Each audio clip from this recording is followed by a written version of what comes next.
Sir, ಈಗ ನಾವು ನೋಡ್ತಾ ಇದ್ದೀವಿ, ನೀವು ಎಲ್ಲರೂ ಅಲ್ಲಿ ಕೋಟಿ ಕೋಟಿ ಇದ್ರೇ ನಮಗೆ ಇಲ್ಲಿ ಟಿಕೆಟು ಇದು ಎಲೆಕ್ಷನಲ್ಲಿ ನಿಲ್ಲೋಕ್ಕಾಗೋದು ಅನ್ನೋ ರೂಮರಿ, ಅಂದರೆ ಆ ಥರನೇ ಇದೆ ನಮ್ಮ ಈಗಿನ ಸಮಾಜದಲ್ಲಿ. ನೀವು ಎಷ್ಟು ಕೋಟಿ ಖರ್ಚು ಮಾಡಿದ್ರಿ ಸರ್ ಈಗಿನ ಎಲೆಕ್ಷನಲ್ಲಿ? ನೋಡಿ, ಎಲೆಕ್ಷನ್ಗೆ ಮುಖ್ಯವಾಗಿ ಬೇಕಾಗಿರೋದು 25,000 ರೂಪಾಯಿ ನಾವು ಠೇವಣಿ ಅಮೌಂಟ್ ಕೊಡಬೇಕು ಸರ್ಕಾರಕ್ಕೆ. ಅದು ಬಿಟ್ಟು ನಾವು 95 ಲಕ್ಷ ರೂಪಾಯಿ ಗಂಟ ಇರುತ್ತೆ ಖರ್ಚು ಮಾಡೋದಕ್ಕೆ, ನಮಗೆ ಲಿಮಿಟೇಷನ್. ಆ ಥರ ಇದೆ ಚುನಾವಣೆ ಪ್ರೊಸೀಜರ್ ಪ್ರಕಾರ. ನಾವು ಒಂದು 25,000 ರೂಪಾಯಿ ಠೇವಣಿ ಅಮೌಂಟ್ ಕಟ್ಟಿದ್ದೀವಿ. ಅದು ಬಿಟ್ಟು ಎಕ್ಸ್ಟ್ರಾ ಈ ಸೋಷಿಯಲ್ ಮೀಡಿಯಾದಲ್ಲಿ ಹಾಕೋದಕ್ಕೂ ಪಾಂಪ್ಲೆಟ್ಸ್ ಥರ ಗ್ರಾಫಿಕ್ಸ್ ಡಿಸೈನ್ ಮಾಡಿಸ್ಕೊಳ್ಳೋದಕ್ಕೆ ಒಂದು 500 ರೂಪಾಯಿ ಖರ್ಚು ಮಾಡಿದ್ದೀವಿ ಅಷ್ಟೇ. ಬರೀ 500 ರೂಪಾಯಿನಾ? ಅಷ್ಟೇ. ಇದು ಯಾರಾದರೂ ನಂಬ್ತಾರ? ನನ್ನ ಎಕ್ಸ್ಪೆಂಡಿಚರ್ ಬುಕ್ ಸಿಗುತ್ತೆ, ಎಲೆಕ್ಷನ್ ಆದಮೇಲೆ ಸಿಗುತ್ತೆ ನನಗೆ. ನಾನು ನಿಮ್ಗೆ ನೇರವಾಗಿ ಅದನ್ನು ಬೇಕಾದ್ರೆ ನಿಮಗೆ ತೋರಿಸ್ತೀನಿ, ಬೇಕಾದ್ರೆ ತೋರಿಸ್ತೀನಿ. ನೋಡಿ ವೀಕ್ಷಕರೇ, ನನಗೆ ಒಂಥರ ಆಶ್ಚರ್ಯ ಆಯಿತು. ಒಬ್ಬರು MP ಕ್ಯಾಂಡಿಡೇಟು ಈ 26ನೇ ತಾರೀಕು ಎಲೆಕ್ಷನ್ನಲ್ಲಿ ಬರೀ ಡಿಪಾಸಿಟ್ 25,000 ರೂಪಾಯಿ ಅಂತೆ. ಬರೀ 500 ರೂಪಾಯಿ ಮಾತ್ರ ಏನೋ ಗ್ರಾಫಿಕ್ ಡಿಸೈನ್ ಮಾಡೋದಕ್ಕೆ ಪಾಂಪ್ಲೆಟು, ಅದು ಸೋಷಿಯಲ್ ಮೀಡಿಯಾದಲ್ಲಿ ಹಾಕೋದಕ್ಕೆ ಅದಕ್ಕೆ 500 ರೂಪಾಯಿ ಅಷ್ಟೇ ಅಂತ ಖರ್ಚು ಮಾಡಿರೋದು.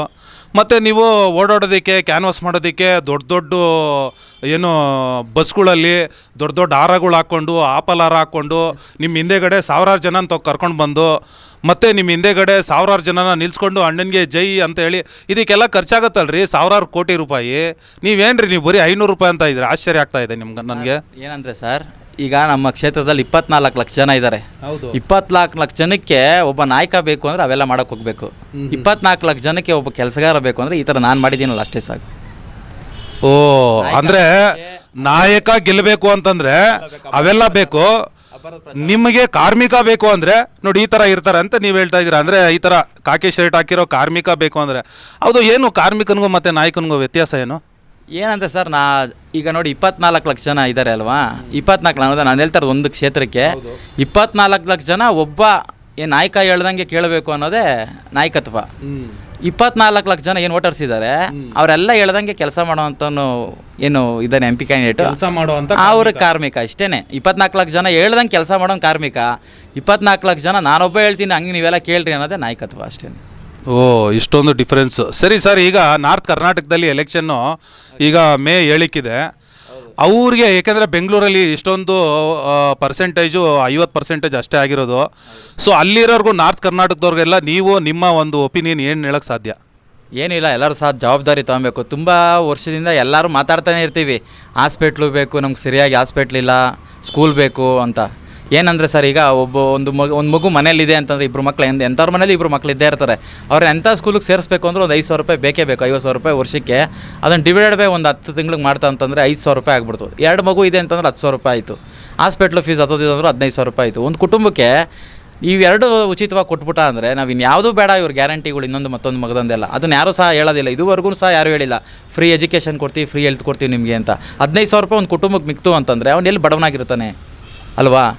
ಶ್ರೀಮಂತರಾಗ್ತಾ ಇರ್ತಾರೆ. ಇವೆಲ್ಲ ಆಮಿಷಗಳಿಗೆಲ್ಲ ಏನು ನೀವೆಲ್ಲ ಮಂಕಾಗಬೇಡಿ. ಇದಕ್ಕೆಲ್ಲ ನೀವು ತಲೆ ಕೊಡಬೇಡಿ. ದಯವಿಟ್ಟು ವಿಚಾರಕ್ಕೆ ಓಟ್ ಹಾಕಿ. ನಿಮ್ಮ ತೆರಿಗೆ ಹಣನ ಪಾರದರ್ಶಕವಾಗಿ ನಿಮ್ಗೆ ಯಾರು ಲೆಕ್ಕ ಕೊಟ್ಟು ಕೆಲಸ ಮಾಡ್ತೀವಿ ಅಂತ ನಾವು 100% ನಾವು ಹೇಳ್ತಾ ಇದ್ದೀವಿ. ಪ್ರಜಾಕೀಯದ ಆಕಾಂಕ್ಷಿಗಳು, ಅಭ್ಯರ್ಥಿಗಳು ಅದೇ ಥರ ಭದ್ರಾಗಿ ನಾವು ಕೆಲಸ ಮಾಡ್ತೀವಿ. ಆ ಥರ ಭದ್ರಾಗಿ ನಾವು ಕೆಲಸ ಮಾಡಲಿಲ್ಲ ಅಂದರೆ ರಾಜೀನಾಮೆ ಕೆಟ್ಟು ಕೆಳಗೆ ಹೋಗ್ತೀವಿ ಅಂತಲೂ ಸಹ ನಾವು ಹೇಳಿದ್ದೀವಿ. ಅದರಿಂದ ನೀವು ಯಾರೂ ಸಹ ಈ ಅಂಕು ಡೊಂಕು ಇವೆಲ್ಲ ಭಾಷಣಕ್ಕೆಲ್ಲ ಮರಳಾಗ್ದಿರ, ಯಾವುದೇ ವ್ಯಕ್ತಿಗೆ ಪೂಜೆ ಮಾಡೋಕ್ಕಾಗಲಿ, ಇನ್ನೊಬ್ರಿಗೆ ಸಿದ್ಧಾಂತಕ್ಕಾಗಲಿ ಇದಕ್ಕೆಲ್ಲ ಕೊಡ್ದಿರ, ನಿಮ್ಮ ತೆರಿಗೆ ಹಣ ನೀವೇ ಲೆಕ್ಕ ತೊಗೊಂಡು ನೀವೇ ಅಭ್ಯರ್ಥಿಗಳು ಕೆಲಸ ಮಾಡಿಸ್ಕೊಂತೀರ ಅನ್ನೋದು ನೀವು ಜವಾಬ್ದಾರಿ ತಗೊಳಕ್ಕೆ ರೆಡಿಯಾಗಿ ಮುಂದಾಗಿ ನೀವೆಲ್ಲ ಪ್ರಜಾಕೀಯನ ಬೆಂಬಲಿಸಿ ಪ್ರಜಾಕೀಯನ ಅಧಿಕಾರಕ್ಕೆ ತರೋದಕ್ಕೆ ಅದೆಲ್ಲ ನಿಮ್ಮ ಕೈಲೇ ಸಾಧ್ಯ, ಪ್ರಜೆಗಳ ಕೈಲಿ ಅಂತೇಳಿ ಹೇಳೋದಕ್ಕೆ ಇಷ್ಟಪಡ್ತೀನಿ ಸರ್. ಸೊ ಅಂದರೆ ಇವರು ಉತ್ತರ ಕರ್ನಾಟಕಕ್ಕೆ ನೀವೇನು ಮೆಸೇಜು ಕೊಡ್ತೀರಿ ಅಂದರೆ ಅಲ್ಲಿರೋ ವೋಟರ್ಸ್ಗೆ ಇನ್ನೊಂದು ಬೇರೆ ರೀತಿಯಲ್ಲಿ ಹೇಳೋದಾದರೆ? ಅದೇ ಏನಂತೀನಿ ಸರ್, ಈಗ ಸಂವಿಧಾನ ಇರೋದೇನೆಂದರೆ ಪ್ರಜೆಗಳಿಗೆ ಪ್ರಜೆಗಳಿಗೋಸ್ಕರ ಪ್ರಜಾಪ್ರಭುತ್ವ ಇರೋದಲ್ಲ. ಅದನ್ನೆಲ್ಲ ನಿಮ್ಮ ಕೈಲೇ ಜವಾಬ್ದಾರಿ ಇಟ್ಕೊಳ್ಳಿ, ಇನ್ನೊಬ್ರ ಕೈ ಕೊಡಬೇಡಿ. ನಾನು ಅವಾಗ ಹೇಳಿದ್ನಲ್ಲ, ನಾಯಕರ ಕೈಲಿ ಕೊಡೋಕೆ ಹೋಗಬೇಡಿ.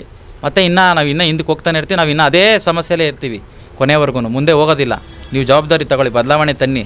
ಬದಲಾವಣೆ ಬೇಕು ಅಂದರೆ ನೀವೇ ಬದಲಾಗಬೇಕು. ನಾವು ಯಾರು ಬಂದು ರೋಡಲ್ಲಿ ಎಲ್ಲೂ ಬ್ಯಾನರ್ ಅಂಟಿಸ್ಕೊಂಡು ಓಡಾಡೋದಿಲ್ಲ, ಮೈಕ್ ಕಟ್ಕೊಂಡು ಓಡಾಡೋದಿಲ್ಲ, ಕ್ಯಾನ್ವರ್ಸಿಗೆ ಬರೋದಿಲ್ಲ. ಏನಕ್ಕೆ ದುಡ್ಡು ಖರ್ಚಾಗುತ್ತೆ ಅಲ್ವಾ? ಕ್ಯಾಶ್ಲೆಸ್ ಪಾರ್ಟಿ ಆಗಿರೋದು ನಾವು ಹಣ ಖರ್ಚು ಮಾಡೋದೇ ಇಲ್ಲ.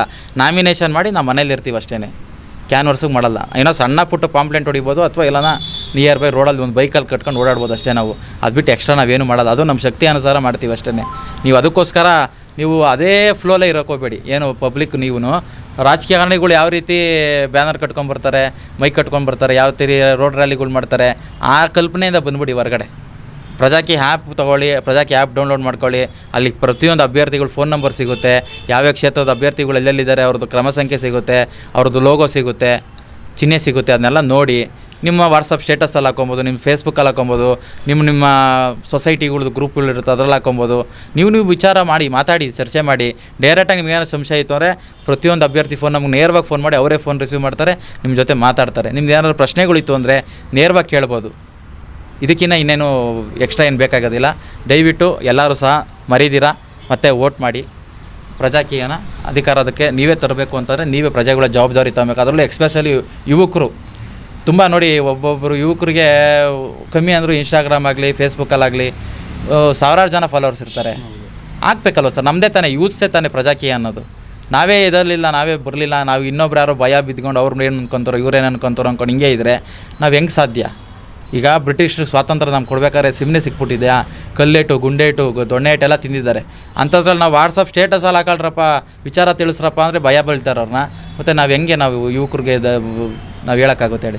ಹಾಕೊಳ್ಳಿ, ಏನಾಗೋದಿಲ್ಲ. ಪ್ರಜಾಪ್ರಭುತ್ವ ಬೇಕು ನಮಗೆ, ಪ್ರಜಾಕೀಯ ಬೇಕು, ಬದಲಾವಣೆ ಬೇಕು ಅಂದರೆ ನಮಗೋಸ್ಕರ ಆಯಿತು, ನಾವೆಲ್ಲ ಆಗಿದೆ. ಇನ್ನು ಮುಂದೆ ನಮ್ಮ ಮಕ್ಕಳು ಹುಡ್ತಾ ಇದೆಯಲ್ಲ, ಮೊಮ್ಮಕ್ಕಳು ಬರ್ತಾವಲ್ಲ, ಅವ್ರು ನಾವು ಇಲ್ಲೇನು ಕೊಡುಗೆ ಕೊಡ್ತಾಯಿದ್ದೀವಿ ದೇಶಕ್ಕೆ? ಅವರು ಇದೇ ಥರ ಗುಲಾಮ್ಗಿರಿಲಿ ಇದೇ ರೀತಿ ಹಾಸ್ಪಿಟ್ಲು ಸರಿ ಇಲ್ಲ, ರಸ್ತೆ ಸರಿ ಇಲ್ಲ, ಹಿಂಗೆ ಸಾಲ ಮಾಡ್ಕೊಂಡು ಬೆಳೆ ಬರ್ತಾ ಇಲ್ಲ, ಇನ್ನೊಂದಿಲ್ಲ. ಅವ್ರಿಗೆ 5 ವರ್ಷ ಗಂಟ 2 ತಿಂಗಳು ಮಾತ್ರ ನಮ್ಮ ಮುಖ್ಯ ರಸ್ತೆಯಲ್ಲೇ ಓಡಾಡ್ತಾ ಇರೋರು. ಸಂದೀಪ್ ಅಂದಿ ರೋಡೆಲ್ಲ ಓಡಾಡ್ತಾರೆ. ಈಗ ಅಜ್ಜಿ ತಾತನ ಕೈ ಕಾಲು ಇವಾಗ ಕೈ ಮುಗಿಯಕ್ಕೆ ಬಂದುಬಿಟ್ಟಿರ್ತಾರೆ. ಅವ್ರು ನೋಡೇ ಇರಲ್ಲ ಇನ್ನು 5 ವರ್ಷ. ಗೊತ್ತು ತಾನೆ ನಿಮ್ಮೆಲ್ಲರಿಗೂ, ಅದೇನು ಹೊಸದ ಅದು ಗೊತ್ತಿದೆ ತಾನೆ. ಅದನ್ನೆಲ್ಲ ನೀವು ಎಚ್ಚೆತ್ಕೊಬೇಕು. ಬದಲಾಗಬೇಕು ಅಂದರೆ ನೀವು ಯುವಕರ ಕೈಲಿ ಸಾಧ್ಯ ಇದೆ. ದಯವಿಟ್ಟು ಹಳ್ಳಿ ಗ್ರಾಮ ಗಲ್ಲಿಗೆಲ್ಲ ಪ್ರಜಾಕೀಯ ಎಲ್ಲ ಗೊತ್ತಿಲ್ಲ ಅಂತಿದ್ದೀರಲ್ಲ, ನಿಮಗೆ ಗೊತ್ತಿದೆ ತಾನೆ ಯುವಕರಿಗೆ. ನಿಮ್ಮ ಹತ್ರ ಸೋಷಿಯಲ್ ಮೀಡಿಯಾ ಆ್ಯಪ್ ಇದೆ ತಾನೆ, ಮೊಬೈಲ್ ಇದೆ ತಾನೆ, ನೀವು ತಿಳಿಸಿ ಗೊತ್ತಿಲ್ದಿರೋರಿಗೆ. ಅದರಲ್ಲಿ ತಪ್ಪು. ಸೊ ಖಂಡಿತ ನೋಡಿ, ನಾವು ಜವಾಬ್ದಾರಿ ತೊಗೊಂಡ್ರೆ ಪ್ರತಿಯೊಂದೂ ಬದಲಾವಣೆ ಸಾಧ್ಯ ಅನ್ನೋದಕ್ಕೆ ತುಂಬ ವಿಸ್ತಾರವಾದಂಥ ಒಂದು ವ್ಯವಸ್ಥಿತವಾದ ವ್ಯವಸ್ಥೆ ಮಾಡ್ಕೋಬೋದು ಅಂತ ಹೇಳ್ಬಿಟ್ಟು ತುಂಬ ಅದ್ಭುತವಾಗಿ ವಿವರಿಸಿದರು ಬಾಲಕೃಷ್ಣ ಅವರು. ಸೊ ಧನ್ಯವಾದ ಬಾಲಕೃಷ್ಣ ಅವರೇ. ಸೊ ನೋಡಿ, ಇವ್ರು ಹೇಳೋದು ಇಷ್ಟೇ, ಸಿಂಪಲ್ಲಾಗಿ ದೊಡ್ಡದು ಸಾಧನೆ ಏನಿಲ್ಲ. ಸೊ ಬ್ರಿಟಿಷ್ನವ್ರ ಹತ್ರ ಓಡಾಡೋ ಅಷ್ಟು ಪ್ರಾಣ ಕಳ್ಕೊಳ್ಳೋ ಅಂಥದ್ದು ಏನೂ ಇಲ್ಲ. ಸಿಂಪಲ್ಲಾಗಿ ನಾವು ವಾಟ್ಸಪ್ಪಲ್ಲಿ, ನಮ್ಮ ಫೇಸ್ಬುಕ್ಕಲ್ಲಿ, ಇನ್ಸ್ಟಾಗ್ರಾಮಲ್ಲಿ ನಾವು ಹಾಕ್ಕೊಂಡ್ರೆ ಸಾಕು. ಅದನ್ನು ವಿಚಾರಗಳನ್ನ ನಾವೇ ಸ್ಪ್ರೆಡ್ ಮಾಡಿಕೊಂಡ್ರೆ ಸಾಕು. ಇನ್ನೇನು ಗನ್ ತೊಗೊಂಡೋಗಿ ಬ್ರಿಟಿಷ್ನವ್ರ ಹತ್ರ ಓಡಾಡೋ ಥರ ಏನೂ ಇಲ್ಲ. ಇವಾಗ ಅಷ್ಟು ಸಿಂಪಲ್ಲಾಗಿದೆ, ಅಷ್ಟು ಸಿಂಪಲ್ಲಾಗಿ ಮಾಡ್ಕೊಬೋದು ಅಂತ ಹೇಳ್ಬಿಟ್ಟು ನಾವು ನಮ್ಮ ಇದು ಆಯ್ಕೆ ಏನು ಅಂದರೆ ಈ ಬಟನ್ ಇದೆ ನೋಡಿ, ಬೆಳ್ಳಿದೆಯಲ್ಲ, ಇದೇ ನಮಗೆ ಬುಲೆಟ್. ಹೌದು, 5 ಸೆಕೆಂಡ್ ನಾವು ಯೋಚನೆ ಮಾಡಿ ಏನು ಹಾಕ್ತೀವಿ, ಅದು ಇನ್ನು 5 ವರ್ಷದ ನಮ್ಮ ಭವಿಷ್ಯನ ರೂಪಿಸುತ್ತೆ. 5 ಸೆಕೆಂಡ್ ನೀವು ಅಲ್ಲಿ ಯಾಮಾರ್ಬಿಟ್ಟ ಅಂದರೆ ಮತ್ತೆ ನೀವು 5 ವರ್ಷ ಸಫರ್ ಪಡಲೇಬೇಕಾಗುತ್ತೆ. ಅದಕ್ಕೆಲ್ಲ ಕಾರಣ ನಾವೇ ಆಗ್ತೀವಿ. ಇನ್ನೊಬ್ಬರನ್ನ ಮತ್ತೆ ನೀವು ದೂಷಿಸೋಕ್ಕೆ ಹೋಗಲೇಬಾರ್ದು. ಸೊ ನೋಡಿ, ನಾವು 5 ವರ್ಷನೂ ಹೋರಾಟಗಳು ಅವು ಇವು ಸಂಘ ಸಂಸ್ಥೆಗಳು ಮಾಡಿಕೊಂಡು ಕಿರ್ಚಾಡ್ತಾ ಇರ್ತೀವಿ.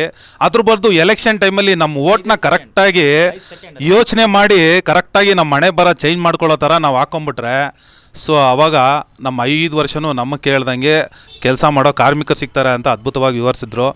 ಸೊ ಇಷ್ಟು ಹೇಳ್ತಾ ವೀಕ್ಷಕರೇ, ಈ ಒಂದು ಆಲೋಚನೆ ನಿಮಗೆ ಬಿಟ್ಟಿದ್ದು. ನಿಮ್ಗೆ ಒಳ್ಳೆ ಭವಿಷ್ಯ ಬೇಕಾ, ನಿಮ್ಮ ಮಕ್ಕಳಿಗೆ ಮೊಮ್ಮಕ್ಕಳಿಗೆ ಪ್ರತಿಯೊಬ್ಬರಿಗೂ ಪ್ರಜಾಕೀಯ ಅನ್ನೋದಿದೆ. ಸೊ ನಾನು ನೋಡಿದೆ, ವೆಬ್ಸೈಟ್ ಅವ್ರದ್ದು ತುಂಬ ಅದ್ಭುತವಾಗಿದೆ. ನಿಮ್ಮೆಲ್ಲರೂ ನೋಡ್ದಂಗೆ ಅವ್ರದ್ದು ಒಂದು ಆ್ಯಪ್ ಇದೆ, PRAJAKEEYA. ಈ ಆ್ಯಪ್ನ ಡೌನ್ಲೋಡ್ ಮಾಡ್ಕೊಳ್ಳಿ. ಇದರಲ್ಲೂ ಅವ್ರ ಕಾಂಟ್ಯಾಕ್ಟ್ ನಂಬರ್ ಸಿಕ್ಕದೆ ಅವ್ರಿಗೆ ನೇರವಾಗ್ಲೂ ಅಭ್ಯರ್ಥಿಗಳು ಇಂಥ ಇರ್ತಾರೆ, ಅವ್ರಿಗೂ ನೇರವಾಗಿ ನೀವು ಕಾಂಟ್ಯಾಕ್ಟ್ ಮಾಡ್ಬೋದು. ಇನ್ನೂ ನಿಮ್ಗೆ ಏನು ಬೇಕೋ ಅಷ್ಟು ಪ್ರಶ್ನೆಗಳು ಕೇಳ್ಬೋದು. ಇನ್ನೂ ಅತಿ ಹೆಚ್ಚಿನ ವಿವರಗಳನ್ನೂ ಅದರಲ್ಲಿ ಸಿಗ್ತವೆ. ಸೊ ಇಷ್ಟು ಹೇಳ್ತಾ, ನಾರ್ತ್ ಕರ್ನಾಟಕದಲ್ಲಿ ಯಾರ್ಯಾರು ವೋಟ್ ಮಾಡ್ತಾ ಇದ್ದೀರೋ ಅವ್ರಿಗೆಲ್ರಿಗೂ ಹೇಳೋದಿಷ್ಟೇ, ಪ್ರಜ್ಞಾವಂತರಾಗಿ ನಮ್ಮ ಮನೆ ಬಡ ಚೇಂಜ್ ಮಾಡ್ಕೊಳ್ಳೋದಕ್ಕೆ ನಾವು ವೋಟ್ ಹಾಕ್ಕೊಳ್ಳೋಣ. ಸೊ ಇಷ್ಟು ಹೇಳ್ತಾ ನಮಸ್ಕಾರ.